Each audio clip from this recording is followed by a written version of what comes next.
Si estoy en gracia de Dios, que Él me guarde en ella. Si no lo estoy, que Él me lleve a ella, porque prefiero morir antes que cometer pecado. Santa Juana d'Arc. Una voz en el silencio. En el corazón de la antigua región de Lorena, en 1900, el pequeño pueblo de Domremy, nació Juana de Arco en el año 1412, en una familia campesina humilde, sin grandes riquezas ni prestigio. Eran tiempos turbulentos. Francia se hallaba desgarrada por la interminable guerra de los 100 años contra Inglaterra y sus aliados borgoñones. El país, cansado de la sangre, parecía al borde del colapso, y en muchos corazones comenzaba a crecer la desesperanza. En medio de este panorama sombrío, una niña de alma pura y ojos atentos crecía bajo la sombra de una misión que ni siquiera los poderosos habrían imaginado. Juana era una niña distinta. No sabía leer ni escribir, pero poseía una fe profunda que la apartaba de los juegos y las trivialidades de su edad. Pasaba horas en la pequeña iglesia de su pueblo arrodillada, en un diálogo silencioso con Dios. Desde pequeña escuchaba historias sobre santos y mártires, relatos que prendieron en su corazón una llama de amor y devoción inextinguible. Su vida, aunque simple, estaba profundamente impregnada de un misticismo que parecía envolver cada uno de sus gestos, cada mirada perdida en los cielos. Antes de comenzarmos esta jornada sobre la vida y el martirio de Santa Juana d'Arc, quiero saber tu opinión. ¿Ya conocías la hermosa historia de Santa Juana d'Arc? ¿Sabías que Él es conocido por sus milagros de sanación? ¿Has recibido alguna bendición de Santa Juana d'Arc? Escribe en los comentarios, leeré todos y dejaré un corazoncito en tu comentario. Aprovecha para suscribirte al canal, dejar tu like y compartir con tus amigos para no perderte ningún video. Un día, cuando apenas tenía 13 años, algo extraordinario sucedió. Era un mediodía de verano, y el campo, vibrante bajo el sol, ardiente, se extendía como un mar dorado alrededor de Domremy. Mientras caminaba en soledad por el jardín de su hogar, Juana sintió de repente que el aire a su alrededor cambiaba. Un perfume dulce y desconocido impregnó el ambiente, y una luz intensa descendió frente a ella, cegándola momentáneamente. No fue un relámpago, ni el resplandor del sol. Era una presencia sobrenatural, serena y poderosa. De esa luz surgió la figura majestuosa de San Miguel Arcángel, el príncipe de los ejércitos celestiales. Sus alas parecían tejidas con fuego puro, su espada destellaba como el relámpago de una tormenta divina. Pero no venía a luchar, venía a hablar. A su lado, poco después, aparecerían Santa Catalina de Alejandría y Santa Margarita de Antioquía, ambas mártires veneradas por su inquebrantable fe. Con voces dulces y graves, las santas le revelaron a Juana un mensaje que cambiaría su vida para siempre. Debía ayudar al delfín, el futuro Carlos VII, a recuperar el trono de Francia y liberar su patria de la opresión extranjera. El miedo se apoderó de Juana. ¿Cómo podía una simple campesina, una niña que jamás había empuñado una espada, ser la elegida para tan grandiosa tarea? Su corazón latía desbocado, sus manos temblaban. No era una guerrera, no era noble, ni siquiera tenía influencia, y sin embargo, las voces no mostraban duda alguna. La elección había sido hecha desde lo alto de los cielos, y ningún razonamiento humano podía alterarla. Los días siguientes fueron una mezcla de asombro y lucha interior. ¿Cómo aceptar semejante destino? ¿Cómo abandonar su hogar, su familia, sus costumbres? En silencio, Juana lloraba en su habitación, rogando a Dios que la liberara de aquel llamado. Pero las voces no cesaban, se presentaban una y otra vez, guiándola, dándole con fuerza, recordándole que su vida no le pertenecía a sí misma, sino a un propósito mayor. Su familia, aunque profundamente religiosa, no entendía el tormento que atravesaba su hija. A veces veían en sus ojos un brillo extraño, un fulgor que no era de este mundo.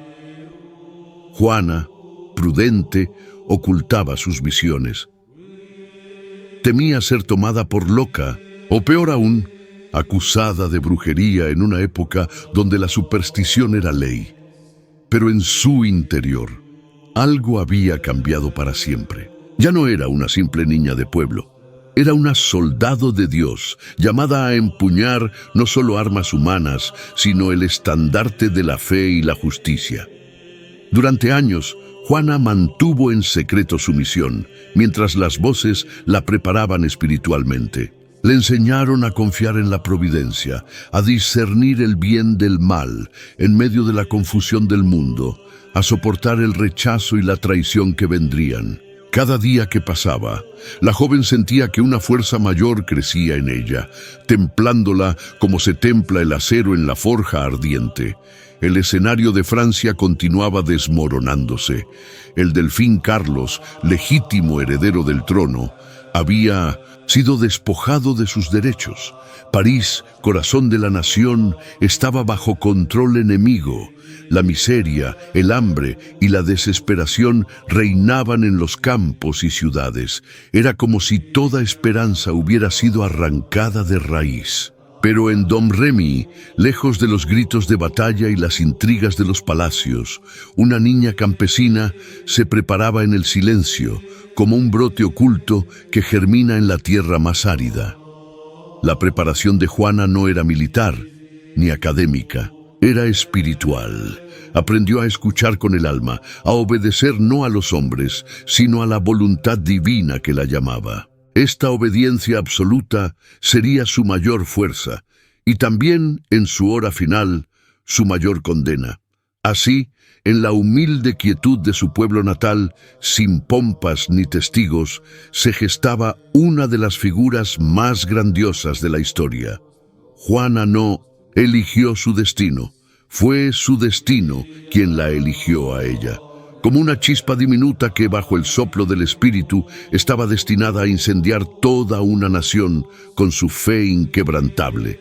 La hora se acercaba. Pronto, el silencio de Domremy sería reemplazado por el estruendo de las armas, los gritos de guerra y el clamor de un pueblo que, sin saberlo aún, depositaría su última esperanza en aquella doncella enviada por el cielo. La doncella se levanta.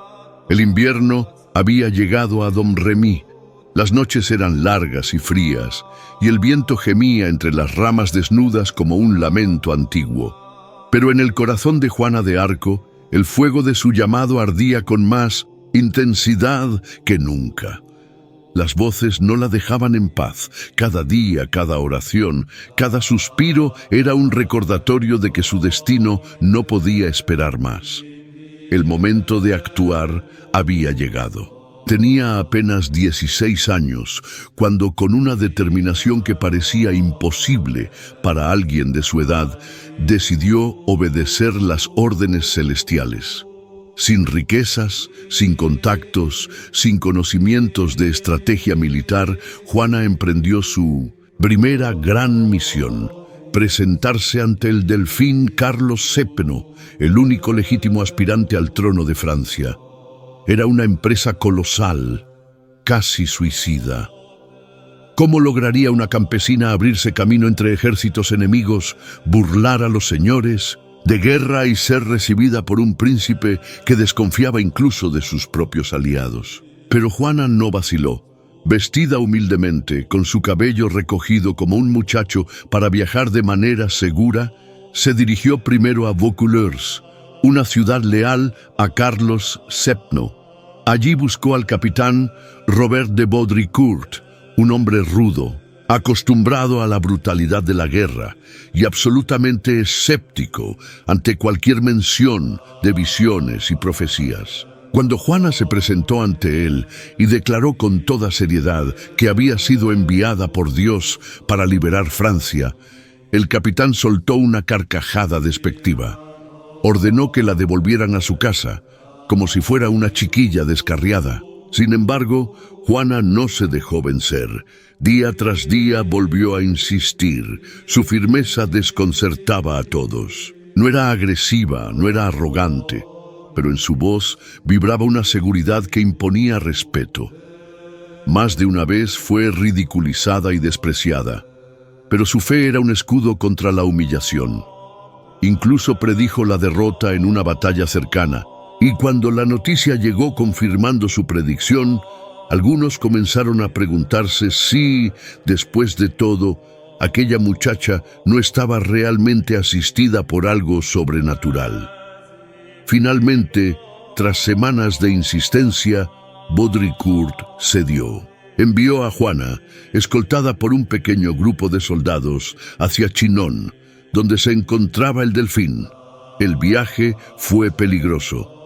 Francia estaba sembrada de enemigos y en muchos caminos los soldados ingleses y borgoñones cazaban y saqueaban sin piedad.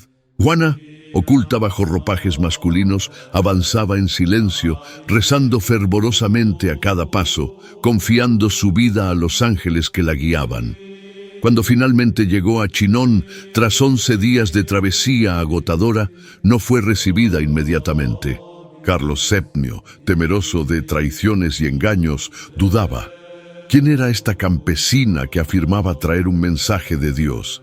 ¿No sería una espía? ¿Una embaucadora? Para ponerla a prueba, Carlos ideó un plan. Se escondería entre su corte, vestido modestamente, mientras un noble ocuparía su lugar en el trono. Juana, conducida al salón abarrotado, no mostró la menor vacilación. Entre la multitud de caballeros, sin haber visto nunca antes al Delfín, caminó directamente hacia él. Hizo una profunda reverencia y con una voz clara y vibrante le dijo: «Gentil Delfín, he sido enviada por Dios para traerte buenas nuevas». El asombro recorrió el salón. Carlos quedó profundamente impresionado. Más aún cuando Juana, en privado, le reveló secretos que solo él conocía, promesas hechas en la intimidad de sus oraciones, desesperanzas que jamás había confesado a nadie. Aquella joven analfabeta parecía leer en su alma, como si un poder invisible la guiara. Pero la prudencia de los hombres de poder no podía ser vencida tan fácilmente. Juana fue enviada a Poitiers, donde los teólogos más sabios de Francia la examinaron rigurosamente durante semanas. La interrogaron sin tregua, buscando alguna señal de herejía, alguna contradicción, alguna mentira. Sin embargo, Juana respondió a todas las preguntas con una sencillez y una convicción que desarmaron a sus inquisidores. Concluyeron que no encontraron en ella ni maldad ni error, sino una fe pura, una obediencia sincera a la voluntad divina. Mientras tanto, Francia misma parecía contener el aliento. En un país asolado por la desesperanza, el rumor de una doncella enviada por Dios comenzaba a correr de boca en boca. Los campesinos, los soldados exhaustos, las madres que lloraban a sus hijos perdidos, todos comenzaron a mirar hacia Chinon con una mezcla de esperanza y asombro. ¿Sería posible que aquella joven sencilla pudiera hacer lo que ejércitos enteros habían fracasado en lograr? Finalmente, en abril de 1429, Carlos VII concedió su autorización. Juana sería enviada a Orleans, la ciudad sitiada por los ingleses, que resistía desesperadamente como último bastión de la corona francesa. La doncella de Lorena, como comenzaban a llamarla, fue equipada con una armadura resplandeciente, un estandarte blanco bordado con flores de lis y el nombre de Jesús escrito en oro. Se negó a llevar espada de sangre. Mandó buscar una enterrada tras el altar de la iglesia de Sainte-Catherine de Fierbois, según indicaciones de sus voces. La espada, oxidada por los años, fue encontrada tal como había predicho. era un símbolo. Juana no venía como una conquistadora sedienta de gloria, sino como una emisaria de justicia, guiada por la fe. Así, montada en su caballo blanco, con el estandarte en alto y la mirada fija en el cielo, la joven campesina se transformó ante los ojos del mundo en la líder que Francia no sabía que necesitaba. El ejército la observaba con escepticismo y curiosidad. Algunos la despreciaban en silencio, otros la veneraban como un prodigio. Pero cuando Juana hablaba, los corazones endurecidos se ablandaban. No arengaba con ira, sino con amor. No prometía riquezas, sino victoria bajo la bandera de la fe. La doncella se había levantado, y con ella una nación entera, aún tambaleante, empezaba a recordar su dignidad perdida. La batalla de Orleans. La mañana del 29 de abril de 1429 amaneció cubierta de neblina. Sobre los campos cercanos a Orleans, el aire olía a pólvora, a miedo y a sangre. La ciudad, sitiada durante meses por los ingleses, estaba al borde del colapso. Sus murallas agrietadas, sus habitantes hambrientos y su ejército exhausto parecían condenados a rendirse. Pero en el horizonte, como una visión imposible, apareció una figura que cambiaría el curso de la historia: Juana de Arco, la doncella enviada por Dios. Juana llegó a Orleans al frente de un convoy de suministros vitales.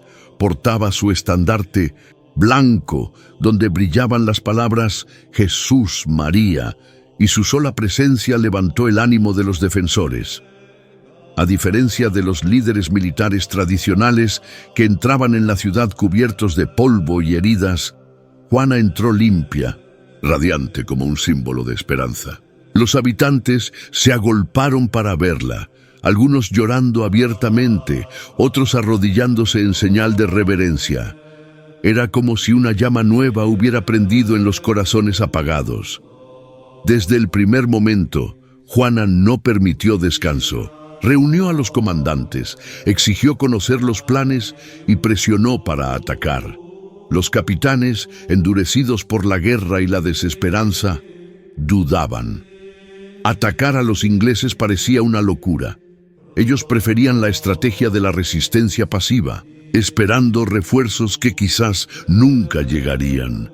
Pero Juana, inflexible, afirmaba con serenidad que Dios no había enviado mensajes para quedarse detrás de los muros. En nombre de Dios, avanzad, insistía una y otra vez. Durante los días siguientes, Juana inspeccionó personalmente las fortificaciones.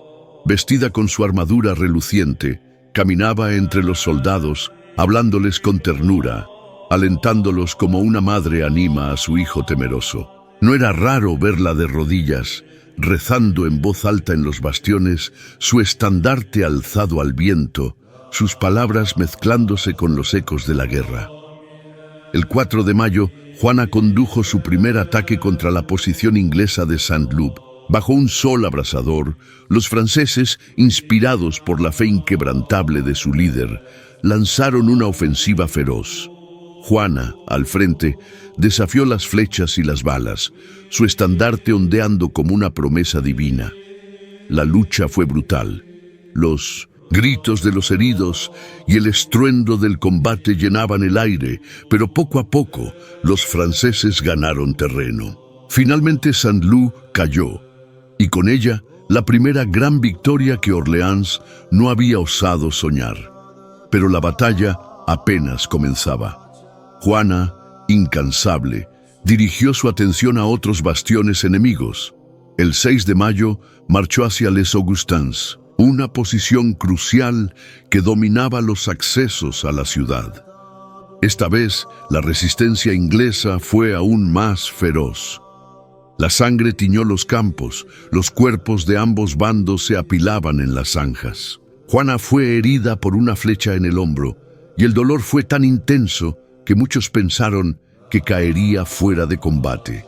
Pero, contra toda lógica, regresó al frente poco después de ser atendida, su estandarte elevado una vez más. su rostro iluminado por una fuerza que parecía sobrehumana.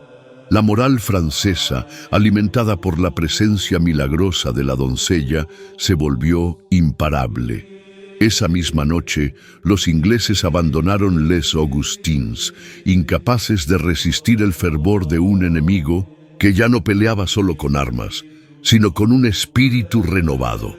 La culminación llegó el 7 de mayo.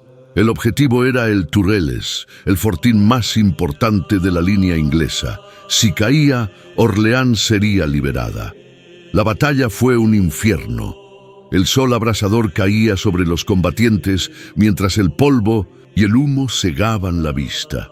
Juana, en pleno asalto, fue herida nuevamente. Esta vez una flecha atravesó su muslo.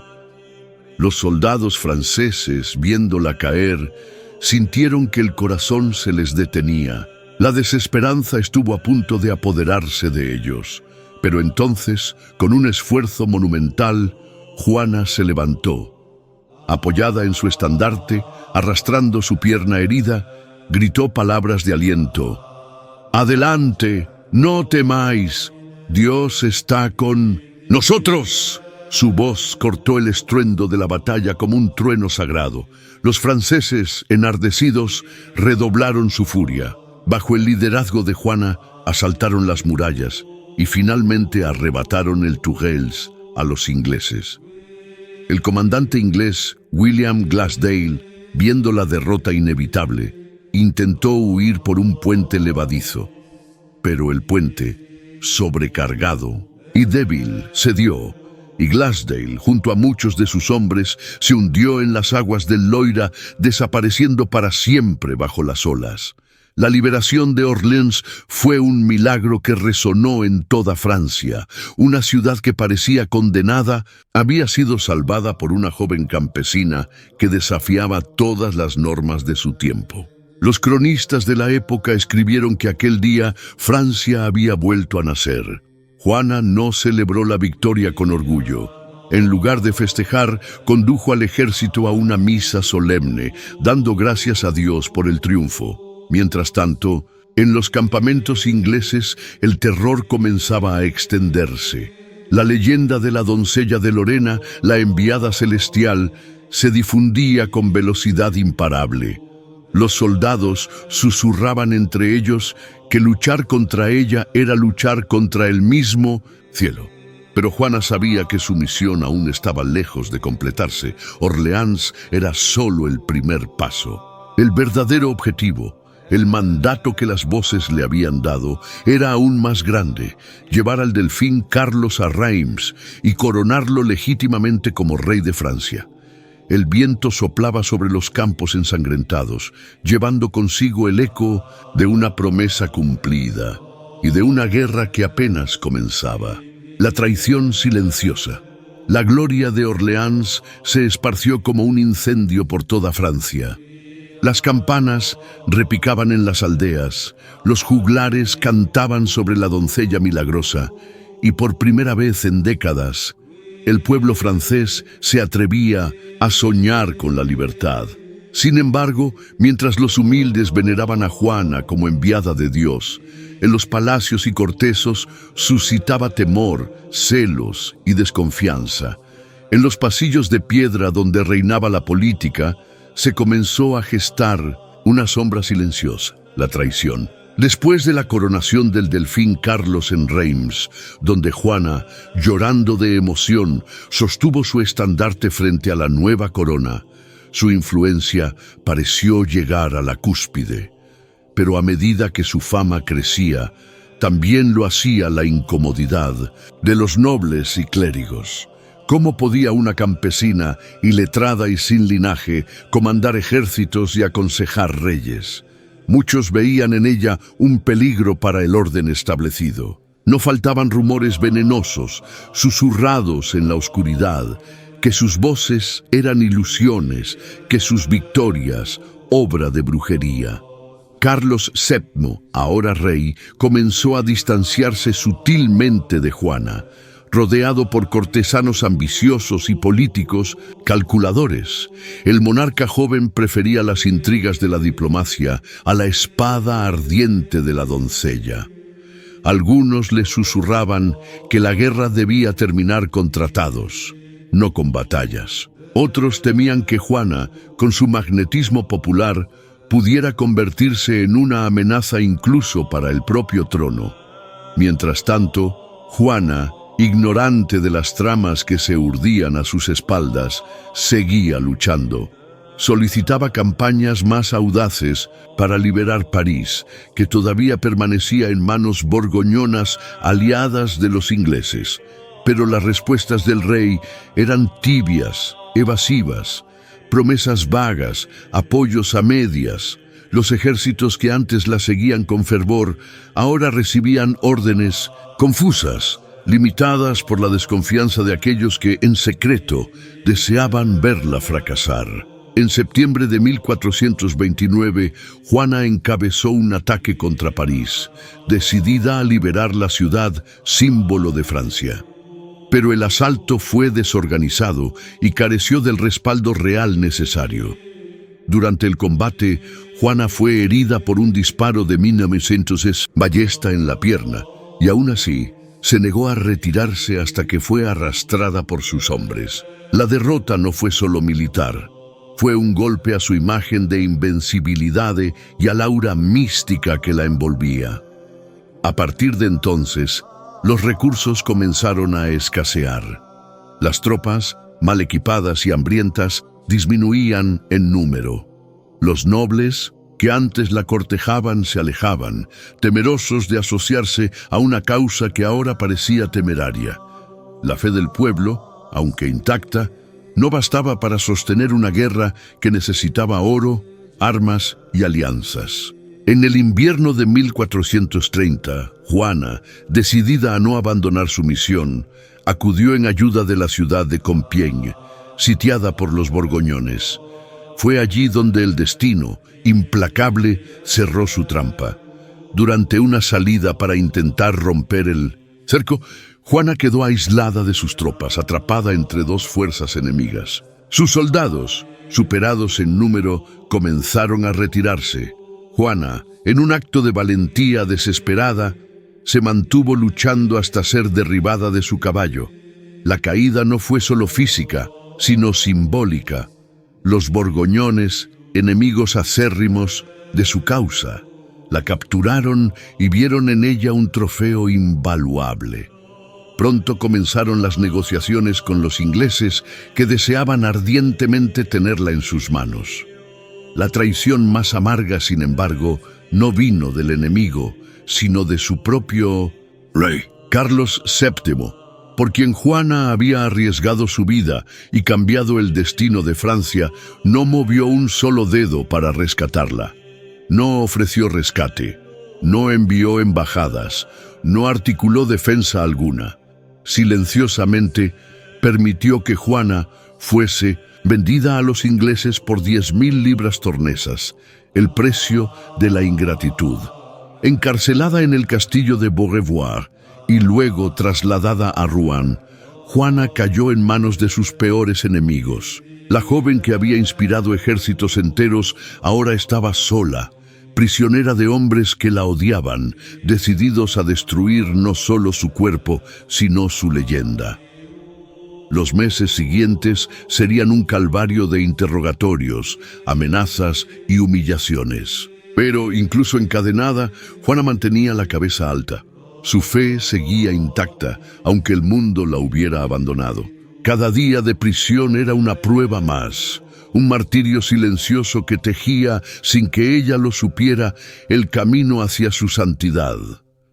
Mientras en los palacios de Francia se celebraban banquetes y tratados, en las frías celdas de Rouen se gestaba una tragedia destinada a conmover los corazones por siglos.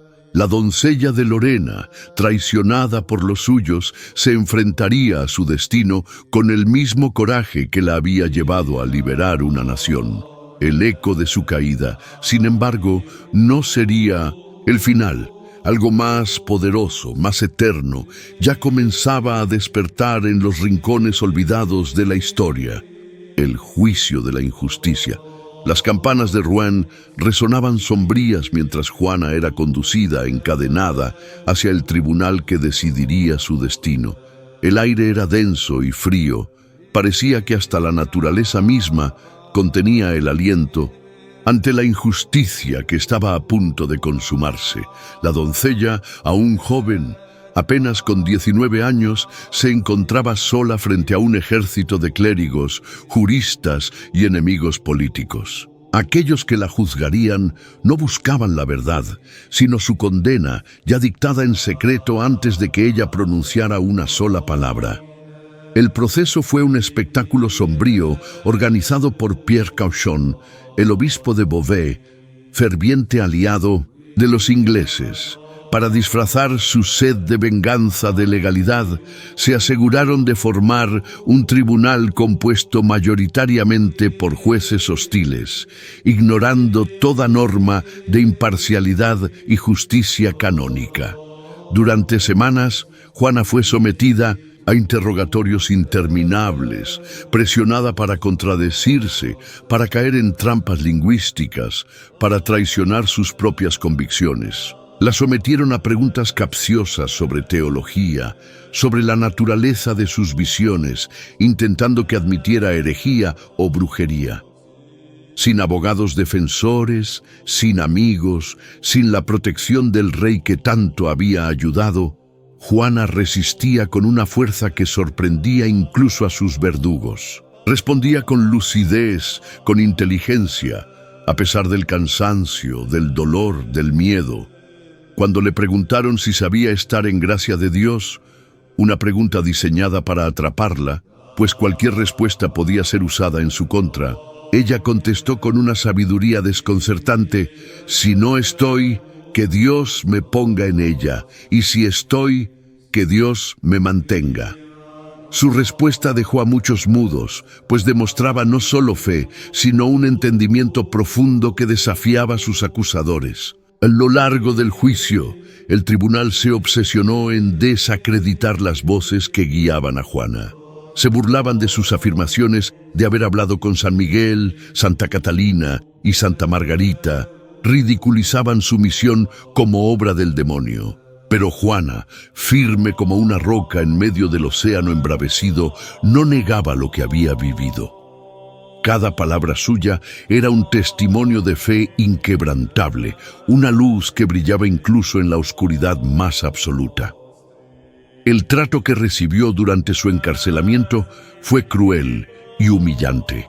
Encerrada en una celda fría, vigilada día y noche por carceleros hombres, lo cual violaba las normas para una prisionera eclesiástica, Juana vivió en constante riesgo de abuso.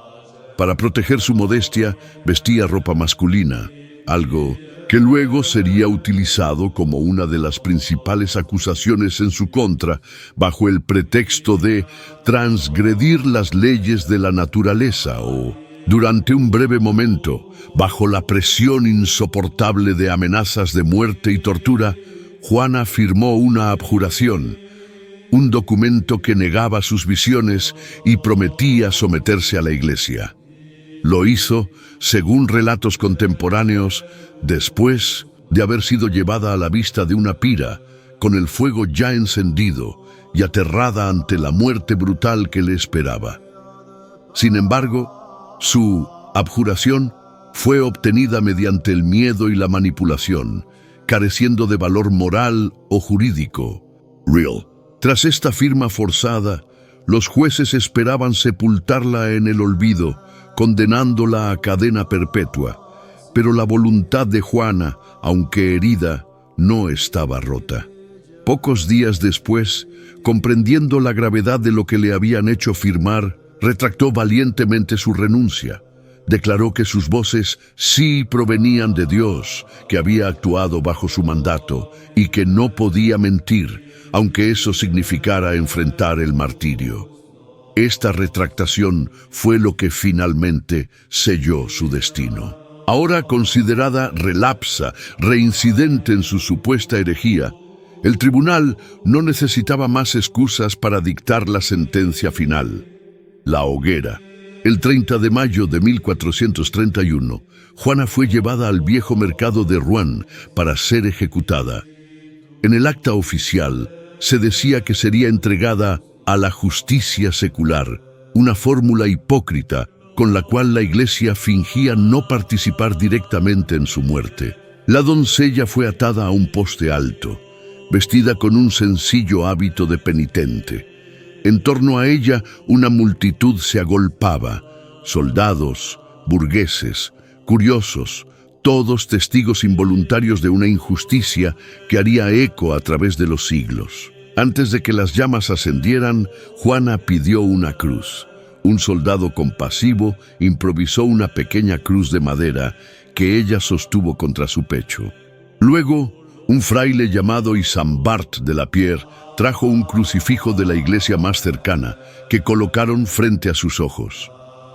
Con los labios secos, pero la voz firme, Juana pronunció sus últimas palabras: Jesús, Jesús, Jesús. Cuando el fuego comenzó a devorar la paja y la madera apiladas a sus pies, no hubo gritos de desesperación, solo plegarias que se elevaron junto al humo. Algunos testigos aseguraron que vieron una paloma blanca volar desde las llamas como un símbolo del alma de la doncella ascendiendo al cielo. Hasta sus propios verdugos quedaron conmovidos. El secretario inglés Jean Tressart, presente en la ejecución, lloró desconsoladamente. El inquisidor que había participado en el juicio, Jean Lemaitre, se retiró avergonzado, reconociendo en privado que habían condenado a una inocente. La hoguera consumió su cuerpo, pero no pudo apagar su luz. Aquel día, en la plaza de Rouen, nació no una mártir olvidada, sino un símbolo eterno de fe, valentía y sacrificio. El fuego, que debía reducirla a cenizas, solo sirvió para inmortalizar su memoria. La historia de Juana de Arco aún no había terminado. Desde las cenizas se levantaría una verdad que ningún tribunal corrupto podría enterrar para siempre: de hereje a santa. Años después de que las llamas consumieran el cuerpo de Juana de Arco en la plaza de Rouen, las voces que ella escuchó en vida parecían seguir resonando en los corazones del pueblo francés. La injusticia de su condena no se desvaneció con el humo de su ejecución. Al contrario, se enraizó profundamente en la memoria colectiva. Muchos comenzaron a cuestionar el proceso que la había llevado a la hoguera, y poco a poco surgió un clamor popular pidiendo justicia para la doncella mártir. El rey Carlos VII, a quien Juana había llevado a la coronación en Reims, no podía ignorar por mucho tiempo la deuda moral que tenía con ella. Aunque había permanecido en silencio durante su juicio por temor a represalias políticas, años más tarde ordenó una investigación formal para limpiar su nombre. En 1455, 24 años después de su muerte, el Papa Calixto III autorizó un proceso de revisión canónica. Lo que siguió fue una profunda investigación que sacó a la luz las numerosas irregularidades y violaciones al derecho eclesiástico cometidas durante su juicio original. Testigos de su vida, de su campaña militar y de su juicio se presentaron ante los tribunales de revisión. Antiguos soldados, ciudadanos de Orleans, clérigos y hasta adversarios confesaron la pureza de su causa, su fe inquebrantable y el hecho evidente de que había sido víctima de una conspiración política y religiosa. No había duda. Juana había actuado movida por una fe auténtica y un sentido de misión divina. En 1456, el tribunal anuló oficialmente su condena, declarando que había sido ejecutada injustamente y restauró su buen nombre en la historia de Francia. Pero la reivindicación judicial no era suficiente para calmar el espíritu de quienes veían en ella algo más que una heroína nacional. A lo largo de los siglos, la figura de Juana de Arco creció hasta convertirse en un símbolo sagrado. representaba la pureza de intención, la valentía sin igual, la obediencia a la voluntad divina por encima de los dictados de los hombres. Fue inspiración en momentos de crisis para toda Francia, especialmente durante guerras y ocupaciones extranjeras. Su vida misma parecía una parábola de esperanza y redención, una historia donde la derrota aparente se transformaba en gloria eterna. En 1870, durante la Guerra Franco-Prusiana, la imagen de Juana se alzó de nuevo como estandarte de resistencia. Y más tarde, en la Primera Guerra Mundial, su legado fue invocado como un símbolo de unidad y fortaleza espiritual. Cada nueva generación encontraba en su vida un eco de sus propias luchas, una llama que no se extinguía. El proceso de canonización formal comenzó en 1897, impulsado por el fervor popular y por la certeza de que su vida había sido un testimonio ejemplar de virtud cristiana. Tras una minuciosa investigación de sus actos, milagros atribuidos a su intercesión y la revisión de su vida y muerte, finalmente, el 16 de mayo de 1920, el Papa Benedicto XV proclamó a Juana de Arco santa de la Iglesia Católica. Fue un momento de profunda emoción para el pueblo francés y para todos los fieles alrededor del mundo. Juana no fue canonizada simplemente como una guerrera victoriosa, ni como un personaje político. Su santidad fue reconocida por su profunda vida interior, por su heroísmo en la fe, por su absoluta confianza en Dios, aún en medio del sufrimiento y la injusticia. Se convirtió en un modelo para todos los que enfrentan batallas, visibles e invisibles, en defensa de la verdad, de la justicia y de la fe. Hoy, Santa Juana de Arco es considerada patrona de Francia, pero su influencia trasciende las fronteras nacionales. Es también patrona de los soldados, de los prisioneros y de todos aquellos que luchan contra la adversidad. Su historia continúa inspirando a artistas, escritores, líderes espirituales y personas comunes que ven en ella un faro de luz en tiempos de oscuridad. Los lugares marcados por su vida y muerte, como Domremy, Chinon, Reims y Rouen, se han transformado en lugares de peregrinación. En cada uno de ellos, los visitantes pueden sentir todavía el eco de su paso, la fuerza de su espíritu indomable.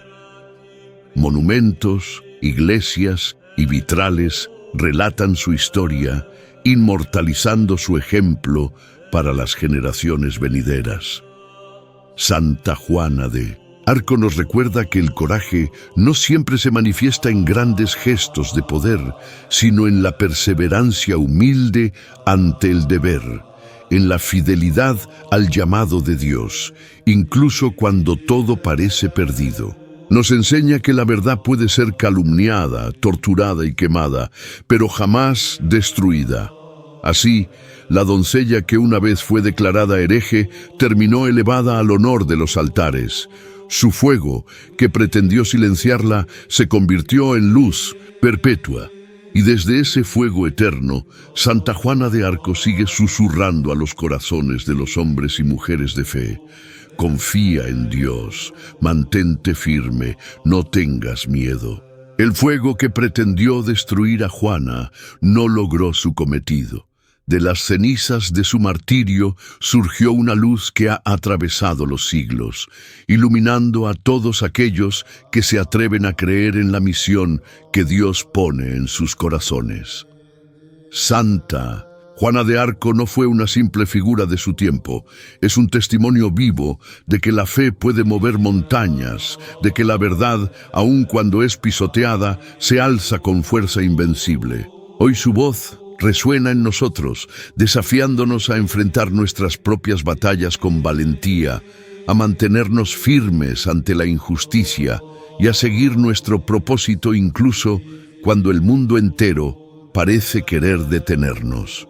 Juana nos enseña que la verdadera victoria no está en la gloria humana, sino en la fidelidad absoluta a aquello en lo que creemos. Si esta historia tocó tu corazón tanto como tocó el mío al narrarla, te invito ahora a que dejes tu me gusta en este video para que más personas puedan descubrir la vida extraordinaria de Santa Juana de Arco. Comparte este video con alguien que necesite un mensaje de fe y coraje hoy. Y antes de irte, cuéntame en los comentarios, ¿en qué parte de la vida de Juana sentiste la mayor emoción? ¿Hubo un momento en que te identificaste con su lucha? Tu experiencia puede inspirar a otros también. Nos vemos en el próximo video y recuerda, como Juana, nunca dejes que apaguen tu luz.